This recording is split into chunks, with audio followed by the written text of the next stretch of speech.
moto.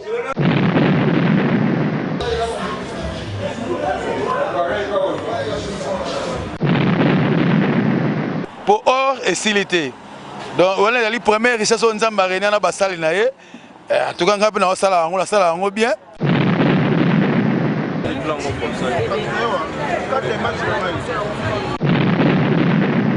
Un grand bijoutier, Yamboka o Mokilendima et Oka partout. Alors, chez number one, la qualité de la yébeli, à la présent ponctuelle.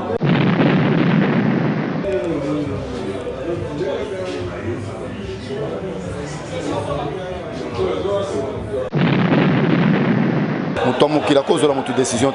Donc comme on a déjà, oh il y a ça vraiment, c'est bien, c'est chic, c'est propre.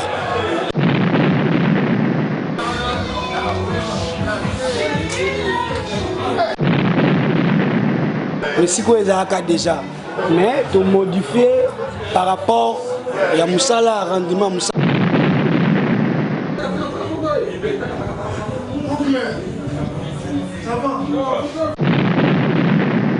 Au monde entier, Balobelaka. Il s'appelle Antonio Namewan. Il est numéro 1, il y a un bijoutier dans Katia Mboka Angola. Il faut féliciter. On a fait Nabiso, le Mbiaka, Antonio Namewan. Donc il y a plus de 20 ans d'expérience dans le bijou. Donc il y a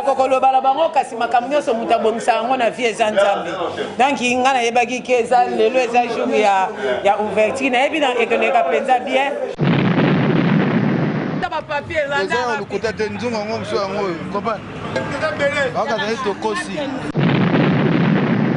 Liboso pour Nzambe azo bakisaka ba temps na ba jour ya osala musala oyo apesanga ekoma likabo.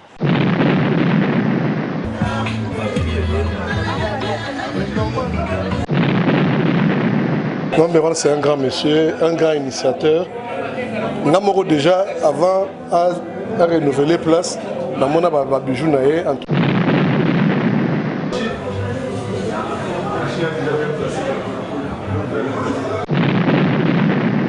Mais jamais Antonio Namewan a fait la soutenir. Antonio Namewan Ndiaka.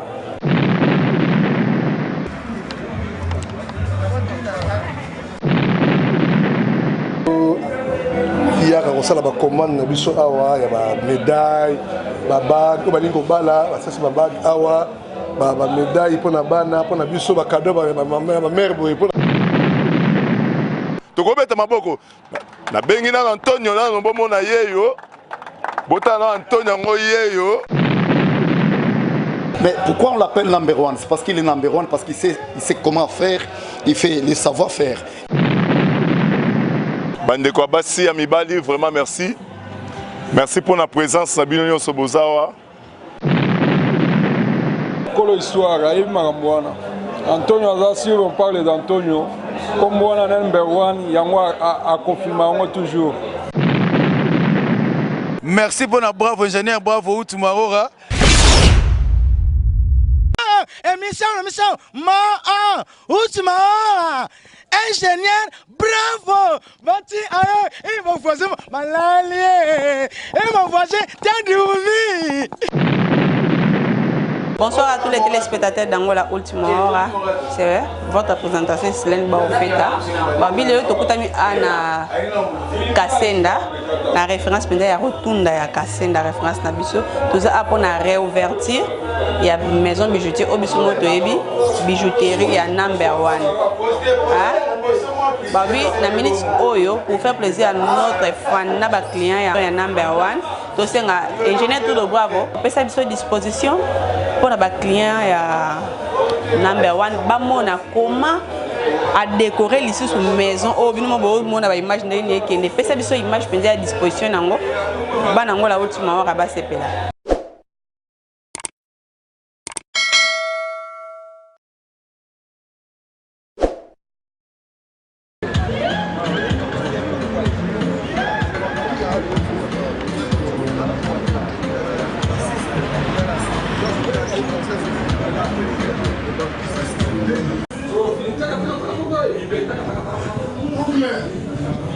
Ça va?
Ok, je crois que décoration, autodisposition, en vrai dire, et c'est ma plaisir à Badjogo, nango balela ba bijoux fort.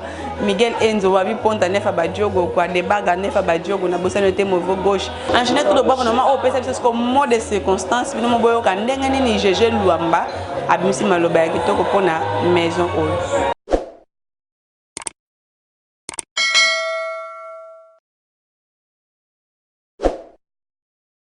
Bandeko Abassi Amibali, vraiment merci. Merci pour la présence Sabino Sobozawa. Une invitation. Il y a notre frère et ami, notre camarade, grand Nayo, ya Nayo, petit Nayo, vieux Nayo. Une invitation Naye que tout le monde te réponde. Bisson soyez invité na Mutumoro Kaka. Et puis pour l'établissement Naye, et loko yoya sa na kati mboka. Azan Kale, Nkale Mboka Mbiaka. Ça fait déjà 20 ans na mboka na boulot. Donc un grand bijoutier Yamboka o Mokilendima et Oka partout au monde entier balobelaka. Il s'appelle Antonio Namewan. Il est numéro 1 ya ba bijoutier na kati mboka Angola. Ba bijoutier baza mais yeto chake liboso parce que asali ya trop misala les hommes et puis continuité zali. Bana ba botami na boulot wana. Et puis bato ebele babimi na simane comme ba travailleur ya bijoux toujours. Ba grand bijoutier le sous babimi na simana ye et puis azo connaît toujours qu'on formé. Alors soto ya atoye pour l'invitation na ye. Eza journée na ye à faire au toyeli penande yango. Donc affaire toyeli yango yo palo bozo mona ezali boyete. Ça fait 10 ans, 15 ans passés à la Iboété, donc à changer en haut, à renouveler en haut pour Alaxa ke Moussa les Akaka. Donc nous tous tabambula sika oyo makambupe ya sika. Donc mbula sika na makambo sika bulope ya sika. Donc Antonio Namewan a changé bijouterie na ye na qualité boyebela ki yango échanger à mati sous dose. Donc ça veut dire Moussa la pe bakisa milisusu. Donc yo muto lingaka boulot, yo muto lingaka bijoux, lingaka bague, lingaka olata moi, dona boboye makambo na oloba. Ah dida kese. Bino boye makambo ege. Donc moi la maya umeli na boulot yo. Dans za pena na droit to bois kele ba fleur. Ega ma photo bois ba fleur hein. O pena moi la maya na biso. Donc ya ona ngaba boye boulot échanger, kalate soto aussi siawa. Antonio Zole Kabomo na munyo zam sumtoya wa bien noté. Merci pour la présence à maître Soupou. Merci pour la petite ngaba soin. Roger merci les grands diamantifères. Merci pour la bande de tout bayao. Vraiment merci merci merci. Merci pour la bateau basali boulot. Le rôle à maître na biso petit Sambozo donc à sali boulot penza et monani. Donc d'être aussi ça awa après avoir présenté bino kolo établissement au kolo bijouterie yo ndé tokopé accès na mutunyo sa kota ata la bijouterie ndenge komi na kati prochainement koya na musala ba oselo ki toko ko sepela parce que aza Antonio number 1. Ok, bino bauti koyoka ndeni Gégé Lwamba pesi makambo. Siko to pesa siko yo to ka siko ye moko kolo place number 1. Message wa pesa na ba client na e babi que non a changer na place te kande mo bino boyebeli a na retunda kaya kasenda aza vraiment awa.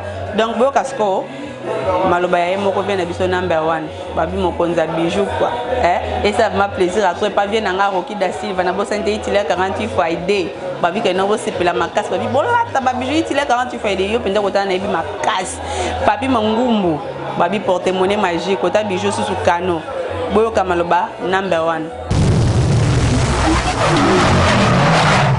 tokobeta maboko na bengi na Antonio na nombo na yeyo botana Antonio ngoyeyo mbiaka nkale ya mboka mutakala donc yeyo quoi. Merci. Ouais, merci. Na baxi ba merci belé pena. Précisément liboso pour Nzambe azo baxaka ba temps na ba jour. Ya osala musala oyo apesanga ekoma likabo. O to mona na ba pasteur, o to mona ba tusongolo ya pesanga pour osala or. Et on a l'accès batuke nazaka na makasi ya osala musala oyo ne na sala ki ngone bandeli tisi ko no ke no ka na logique et puis na mo organisation yo mo moni susu na bakisi image ya sika quelque soit il va quelque soit le réseau to kufate to zaka na boulot mutuka na sala masala musala ne malamu atuka na CP na présence à donna boebelo mselo moke Jésus Lamba elle est un catalogue yebi atuka to na gogo senda. Mon qui fallait à Paris, mais ça à Luanda. Bon, na sepeli na ba mettre ba sala musala pour na senge ba ba sala musala pour na posa na sala sous pour or et silité. Donc on est les premières richesses on nzamba renia na ba sala na ye. To ka ngapi na sala ngo la sala ngo bien. To ka na sepeli pena makasi na ba ye no so ba ye. Na ope ba ye te ya likambute pour tona so pe na problème na mutu te. En tout cas, ndaku ya ngoyo nazala makambe belé sangi mais o dasi na sali et na dana ba 80%. Les restes na botikila nga mona bine na obongisango. En tout cas, merci pour na bravo ingénieur, bravo Utumarora. Merci pour na photo. Ba photo oyo ko ba photo no so ya pamba, photo mwamba. Toza na opepele ya ngolo côté. En tout cas, petit na ngai chiffre toi, petit na nga palais.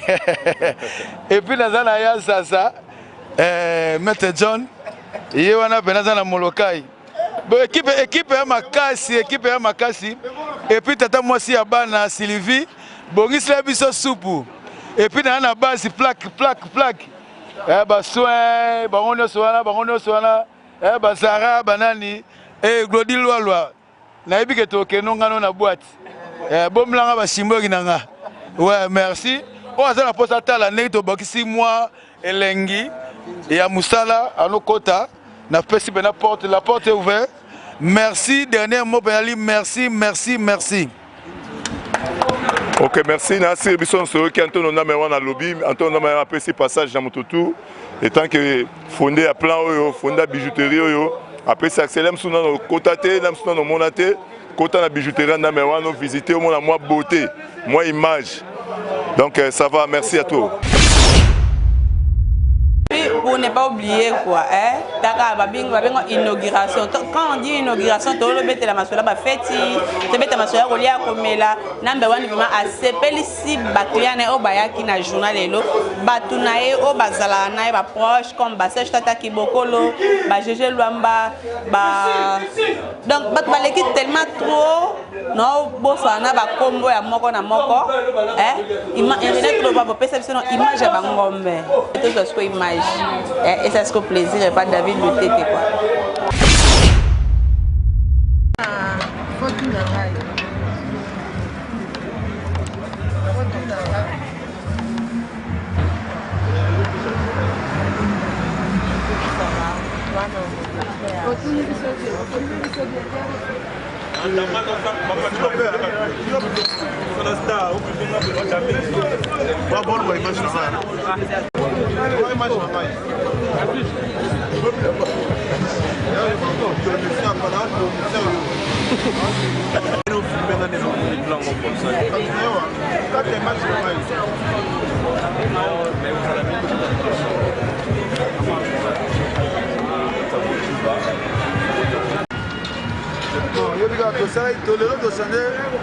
une version, tu les bantabatro, tu comprends que mission est belé. La rénovation, tu sali de mitou en ngombe pour la bataille. Bas la satisfaire. On nous coûte de nous en ngombe sur en ngombe. Comprends? On a gagné ton cosi. Yeah. 4 dans le c'est là qui coûte quand il deuxième. Donc il y a des salaires. Voilà, ça moi là.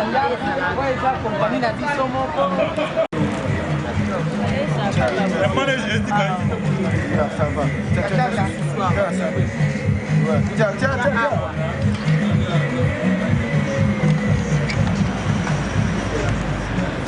Eric Mandala.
C'est bino natan inauguration bi ezata en fait ezata micro zo les baladeur quoi parce que le gars to comme na moment micro baladeur tout ce que moment ba interview moko na moko ba invité au basa ana 4 et ça m'a plaisir à tous les clients number 1.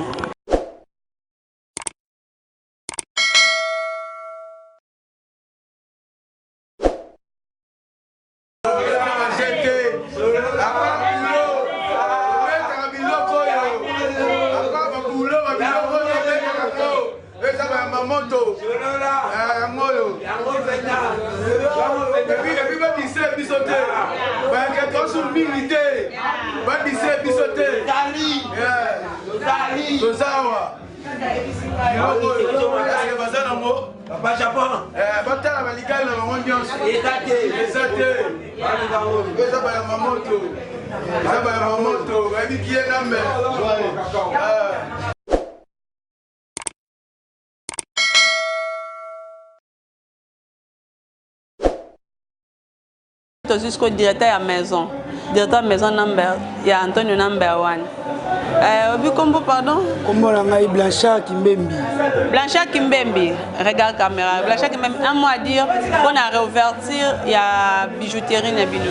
Il y a bijouterie Eza Kala, Moussala Oyo, Côte Antonio, depuis Bakisasa, Abana Moussala Oyo. Continuité, il y a Moussala Bakisasa et Angola. Pe azo continuer ka kosala yango moni lelo to se retrouver no esika na musala oyo nesika oyo eza mbaya liboso to fungola esika oyo esika eza ka déjà mais to modifier par rapport ya musala rendement musala comme directeur à place ba difficulté ni bozu pona bo modifier biloko ezala été bo tiko ba bon to zaki na relation avec maître Jani l'équipe Nemobima, l'équipe Nemobimba, Yangomoni, Moussalo et Salami Boye, Nzamba Sali Biso grâce, la finance, na Maëla maître, Yangomoni Moussalo Moulani Kitoko Boye. Pour les clients? Bon, pour les clients, Moussala est un respect, peu ponctuel. Qualité Moussala est Oyo, Yamaël et Côte Antonio, to Modar, to Bakisi. makanisi pe mayele pe vision ya musala oyo. OK. Merci directeur. Ya merci pena na pesi nombote pichu makaya l'Autriche. Massa toujours courage. Dadumba to na Paris. Vena nga moko na ngako Ming Jagger na Londres. Merci Susu na plateau na ngai ndeko na ngai mintu tempo tazalani ka tango nyos na événement sika oyo. Ingénieur. Mpansi na ana Fuma Bilele Gogo Senda. Fuma Bilele bonne nuit. Bonne nuit petite sœur non. Boni papa. Non ça marche. Plaisir nous avons envoyé mon réouverture oyo bat bandima juste que non number 1 ko suko zongo sa watsu boro azongo siam. Non mais moto oyo akanisela ka que number 1 akoki ko zonga na système de GT ezaka ka nzambe.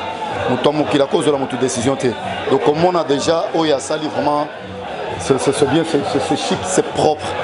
Et ça elo moi classe même sur le coach peut-être oyo ko soudé lo ko no soit disant or soit disant au somba argent, soit disant au somba chaînette. Donc tu seras vraiment bien accueilli parce que ça fait du classe. Quand tu as la bosse du classe, c'est bien, c'est beau, j'adore. Ok, conseil ne c'est pas number 1. Non mais number 1, ça conseille que non vraiment, il doit être toujours très fort parce que c'est le véritable bijoutier à Luanda, Ongana Ebi, na ba système il y a classe à bijouterie, na ba congolais tout, na classe à bijouterie. Mais pourquoi on l'appelle number 1? C'est parce qu'il est number 1, parce qu'il sait comment faire, il fait les savoir-faire. Il a bien fait, c'est beau. Ça, c'est vrai. Merci, Gogo. Ok, merci. Ouais, on pense dans l'habit de Alvej la poule, gars. Bonne nuit, Alvej. Bonne nuit, Silène et bas au fait. Ah, pas c'est super ngombe. Ah, t'as la gâteau, tu liati. Ok, Alvej la poule, gars. Un mot à dire, ton plaisir nous sommes en commun à number 1. N'enga woti ko fongola sus et l'euro au batu banzima ite ke zonga lisu. Bon, plaisir est vraiment à trop. Au moni, bamaramba boy faut féliciter ango. Wana zavé na biso le mbiaka Antonio number 1 donc il y a plus de 20 ans d'expérience na maramba bijou. Il y a or donc mais je zalara déjà. Mais la deuxième version nango ya modification yo mozo mona, les londe beneza ki ouverture nango. Il y a un senga qui va biso balvej la poule gâteau zala to participer donc en tout cas félicitations et c'est vraiment trop. OK, merci Alvej. Il y a en tout cas coup de chapeau na Antonio number 1 donc mama boyende yango fo ba jeune ba sala donc un temps. Merci. Yeah. Donnez moi bonne nuit. Bonne nuit. Vous c'est qui ni? Là c'est il dozo ozo tatolé na kombo la ya wakasi hein. Ça vraiment ma casse. Donnez-moi bébé. Un mois dire pour la réouverture il y a. Non c'est bien merci sur la blague. Non initiative va féliciter. Number 1 c'est un grand monsieur, un grand initiateur. Namoro déjà avant à renouveler place dans mon bijou en tout cas il est meilleur. Donc il faut tout payer coup de pouce tout biso diaspora aux aliawa tout il y a comme ça la commande biso awa il y a ba médaille ba bag ko balingo bala ça c'est ba bag awa ba médaille pour na bana pour na biso ba cadeau ba mère boy pour na ba fête pe kala mingité donc quelque chose en or quoi. Donc c'est vraiment un travail à féliciter, c'est vraiment un travail chic de number 1, son cadre meilleur. En tout cas, félicitations number 1 et te jeter beaucoup de fleurs. Merci beaucoup. Pour être un ami à number 1, conseil de copier sa number 1. Bon, conseil, c'est ne pas parler français, réglo, hein. Parce que pas bon moyen battre. Le couteau n'a rien à tirer là-bas, mais ça m'a beaucoup. On peut ça m'a beaucoup. Mais tant même ça m'a beaucoup correct, c'est le meilleur des secrets quoi. Pour manquer le côté, ma client par rapport à la ponctualité. Bon, ça me doit être que ce qui est nini, on sait les bagues, les lots. Le bien est à la peau quoi. Après une semaine, on est bon ça là. Le problème est la ponctualité. Hein? Photo sunga, va faire n'habitude pas congolais a difficulté à ponctualité. Alors chez number 1, la qualité n'a pas yébeli, à la présent ponctuel. Ok, merci. Merci beaucoup. Bonne nuit, Bassoin. Bonne nuit. Boni. Oui, très bien. Bassoin, un mois dire pour nous, comment on a le lot number 1 à préférer à réouverture et l'eau au que nous avons déjà au Kangama. Ah oui, les Arabes Les apôtres, tout à fait année à Sika. C'est également rénovation, il y a bijoutier, il y a vieux. Alors, c'est un tout renouvelé, Babloro, Mickey, moi, erreur, tout me rappelle au bon ça. L'année au moni, et l'eau salami, tu invité pe bateau, pe baé, par respect. Mais tu vas le bac et non number one a vu à fond la société. En tant que pire petit number one, vous allez aller de temps tout. Vous avez des temps à pourquoi? À fond la société n'est ni on number one. Vraiment fond la société. Non, jamais. On tourne le number one. À fond la société n'est ni. Hein? On tourne le number one in Diaka. Bijoutier d'Alger, Somo, il y a Kafou, il y a Mogo. Tourne le number one. Ce mot va petit naé Francisco de Balimpo on vient à biso donc et c'est là fobo les bilo mo bo mo na ba image ba tama longa vima ba ye o singa ke ba ya ba ye wa OK merci. So, bonne nuit, tonton John Mayassi. Ouais, bonne nuit, maman. Enchanté. Bonne santé. Très bien. Tonton John Mayassi. Et moi, dit pour l'ouverture, il y a bijouterie, il y a number one. Non, il y a Colo Histoire, il y a Antonio Azassi, on parle d'Antonio. Comme on a number one, il y a confirmé toujours. Donc, il y a petit dans le bateau déjà, il y a avant. Partout, il y a des gens qui ont des OK, conseil nous qu'on peut ça number one en tant que ba no ba mina o quoi. Non, conseil Antonio na ça toujours le rôle a révélé na musala oyo ayebaki na 15 ans vie na ezaka musala na ye et là mususte oyo rôle les comme ça na ye donc vie na ye pour toujours na lobane musala na ye mdia liboso. OK, merci. Ouais. Sœur Sylvie, bonne nuit. Ah, bonne nuit, maman. Tout le monde a fait makusa pour nous aller des gars forts. T'as mis caméra. Ya, ba fête nous c'est les gars na bien. Il y a des bossons na komisi nzambe pour pesibis. Ah bon, quotidien. Continuez écoute. Il y a des bossons na komisi nzambe pour pesibiso dimanche bien pour na koyamba bino. Na komisi bena nzambe makasi. Les appels dimanche ya décembre. Ouais, ça grand frère Nangai, on a botami Nanjili et pas botami Nanjili. Il y a un mois dit pour la ouverture, il y a bijouterie né lisus au ming bakane que nous balobaité et fonga malisus ta kwei. Parce que lelo et fonga mi. Malobani nous ana ngoto sentiment ni nous ana ngo. Ngana zana sentiment po batu bakokolo balabango kasi makamnyo so mutabomisa ngo na vie zanzambe. Donc ngana yebaki keza lelo eza jour ya ouverture na ebi na ekoneka penza bien na kumisika kanzambe na makamnyo so elekia. Merci Sœur Sylvie.